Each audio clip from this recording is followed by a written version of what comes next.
Wo die Lilifee und der Carlos auftaucht sind, haben all ihre Freunde gejubelt. Der Bub sein Säuli, der Henry der Hase, die Mäuse Clara und Cindy, alle sind am Seeufer gestanden. Endlich! Wir hatten so Angst gehabt. Wie hast du den Carlos gefunden? Was ist passiert? Das ist unser Geheimnis. Ja, was?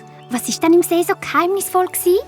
Wir dürfen es nicht verraten. Nein, auf keinen Fall. Hauptsache, ihr seid wieder da. Aber ihr habt ja gar nichts für das Seerosenfest vorbereitet. Nein, auf die Idee sind wir gar nicht gekommen. Wir haben uns einfach zu grosse Sorgen um euch gemacht. Den müssen wir jetzt aber pressieren.